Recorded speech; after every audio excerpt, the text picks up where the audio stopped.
Hello everybody, happy new season. Did you miss me?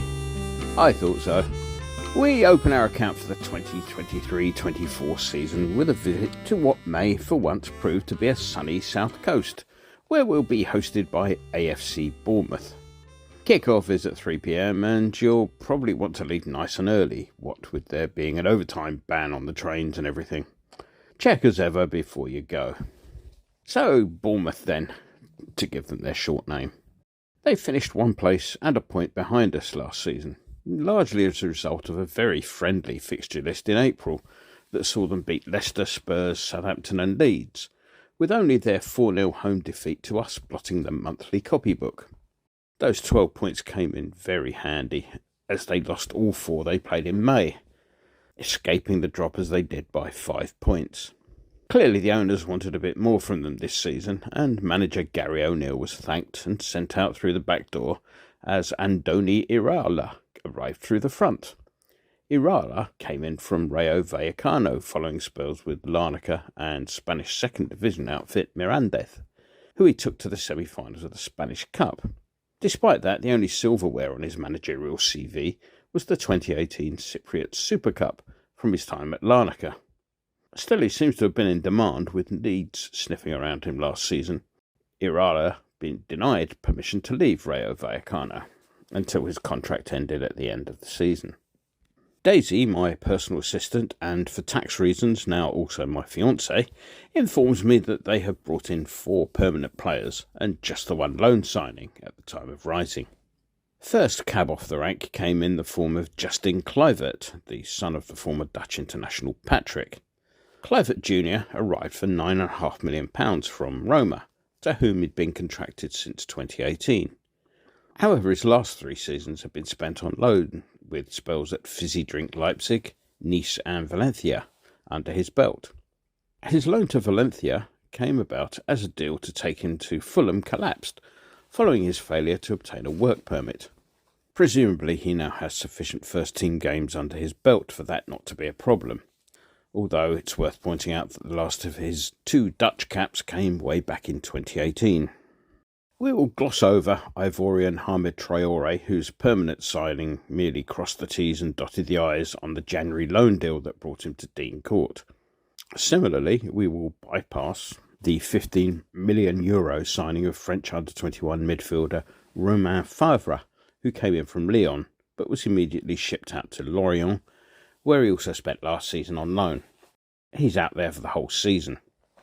The final permanent deal brought in Hungarian youngster Milos Kerkez, whose signing from AZ is said to be in the region of a £15 million deal. The 19-year-old left-back has 8 full international caps to his name. He missed the first leg of the semi-final against us last season through suspension, but he did return for the second leg, though he had been hooked before Fornal's glorious late winner. The loan signing came in the form of goalkeeper Ionut, or sometimes Andre Radu. He arrived in July from Inter. Although he's been on the books in Milan since 2019, he's only made 3 first 11 appearances for them, having spent time on loan at Genoa, Parma, Cremonese and Auxerre. Even amongst those, he's made fewer than 50 league appearances in his 4 years on the road, so it remains to be seen how much of an impact he will make between the sticks at Dean Court. Well, that's all their signings, so let's move on, shall we, to the wild and wacky world of association football. We're told to look forward to much lengthier matches due to a stricter interpretation of the amount of time to be accounted for at the end of each half for stoppages. So be prepared to take photos of the stadium clock as evidence for the reason for your late arrival home, particularly on those European nights. Other changes include a stronger response to dissent and to kicking the ball away. Now, I predict these initiatives will go as follows. There will be bookings aplenty for 5 or 6 weeks, maybe the odd sending off. Then PGMOL will go back to interpreting the law in whatever manner they can be bothered with. After all, that's what's happened to every other new season initiative over the past 50 years. Of course, there will be an infinite improvement in refereeing standards this season.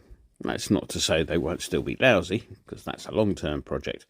However, the retirement of Mike Dean will result single-handedly in a measurable upgrade of standards. Look out for him doing the refereeing backup thing on Sky, displaying a full knowledge of the laws of the game that he so often ignored for his own purposes. Me, my finger will be on the mute button whenever his self-serving hypocritical grin defiles my TV. It's cheaper than lobbing a brick at the screen. Down under, the Distaff side have been playing in the World Cup, which has been using the interesting experiment of having referees having to explain VAR decisions to the crowd. Now, that's something I'd like to see in the wider game, but I suspect there'd be some resistance from PGMOL, who would view such a move as an erosion of the protection they have at present. It's easy at the moment for someone in a bunker to silently confirm a duff decision to back up his mate. It'd be quite another thing for an official to have to come out and say why that decision's been made, when it contradicts all the available visual evidence. Great if it happens, but I won't be holding my breath. As for the World Cup tournament itself, it is admirable that the England squad is looking at emulating the efforts of male squads that went before them. And notwithstanding the poor performance against Nigeria, there's every prospect of further progress, especially since the premature departure of the USA. However, as I'm sure James is aware, not every aspect of David Beckham is worthy of mimicking, and the petulant little stamp that earned the Lioness a red card is something that, in these days of VAR and multiple cameras, will always be punished. Lesson learnt, I hope. And so to us. With a European trophy in the bag, you'd have thought we'd have had a nice summer basking in the glory of doing something that certain other clubs can only dream about. However, in typical style, our ownership proved their worth once more. Asked about Declan Rice in the immediate aftermath of the win in Prague, Mr. Sullivan confirmed that the player was for sale and would be off. Now, yes, this was not news as such. However, the correct answer to that question for anyone with an ounce of sense would have been something along the lines of, well, that's all for the future, Brian. At the moment, I just want to congratulate the players and staff on winning a European trophy. We'll talk about all the other stuff in the weeks to come. But no, Mr. Sullivan couldn't even give us 24 hours to celebrate, could he? Since then, it's been a bit of a typical West Ham summer. We brought in a director of football whose views on how the game should be played seem to be the complete antithesis of those of the incumbent manager. The club dithered over transfers to the extent that Carlos Borges ended up going to Ajax. There's certain gallows humour to be obtained over the Borges affair. This was derived from the ever-amusing reactions from certain sources that the club likes to use as a mouthpiece in moments where a bit of spin is required. So, as the Borges deal went very silent for quite some time, myriad stories starting to appear, stating something like, "All is well, it really is. The player's on holiday and he'll be back to sign on the dotted line next week. Honest." Of course, within a few days, the player was being paraded around Amsterdam. Even then, there were hints of what the Trogs used to refer to as fairy dust about the reporting of the hijack. This could be summarised as saying, OK, well, yes, he's not coming, but Mr. Moyes wasn't that keen anyway. Yes, of course. We spent half the summer laughing at Arsenal's attempts to prize Rice away with lowball bids. £5 million down now, and a further £100 million if the player becomes the first professional footballer to walk on Mars. Of course, we then go and offer Southampton £5 million and an extra £20 million in the event that James Ward-Prowse becomes the first professional footballer to walk on Pluto, which is still a planet in my view, no matter what they say. Now, at the time of writing, a more sensible bid has tabled, and it looks like succeeding. If that turns out to be the case, it would be nice to have a decent dead ball specialist in the team. I've not felt that confident with free kicks since Payet went. Aaron Cresswell appears to be on the naughty step.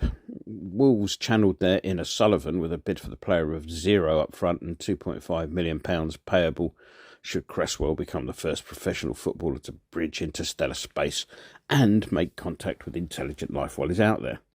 That deal having been rejected, Cresswell has disappeared, apparently on strike. Then we have Harry Maguire, who my lovely Leicester supporting work colleague refers to as our training ground.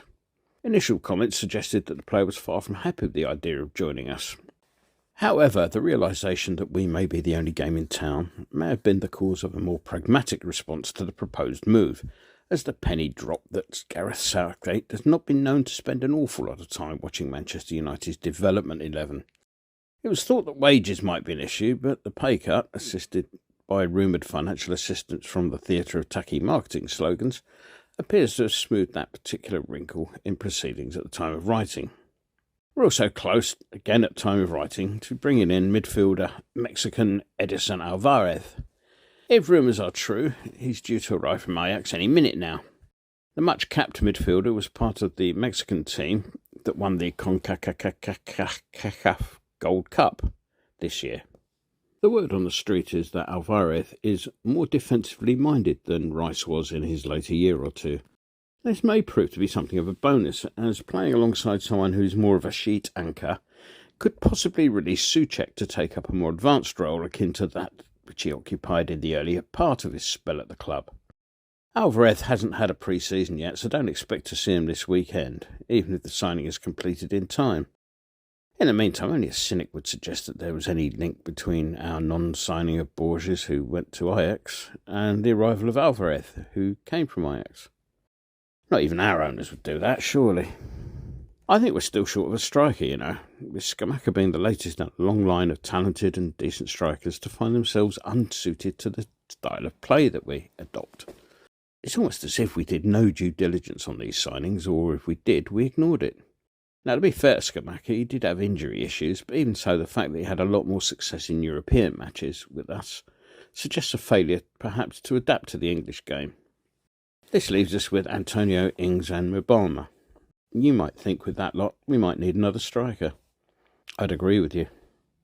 The sole injury doubt at the moment seems to be Paquetá, whose minor knock brought his participation in the friendly against Leverkusen last week to a premature end. It will be interesting to see how that knock plays out over the next couple of weeks or so now that Manchester City have expressed an interest. So let's move on to the prediction. It's not been a great summer so far, though there is at least some form of activity on the transfer front to look forward to. However, I think there are far worse places to go on the opening day of the season. Yes, it's a new season, but I think we have the hex over them, particularly over the last few meetings. I can't see any major improvement in them from last season so far, and the new signings aren't particularly inspiring, are they? Now, I'm not thinking that this will be as easy a trip as last season's was, but I still think we'll have more than enough to bring home 3 points this weekend. So, I will open up the Winston Turf Accountancy app and place the £2.50 that I'm told should be going on an engagement ring for Daisy on a 2-1 away win. Enjoy the game.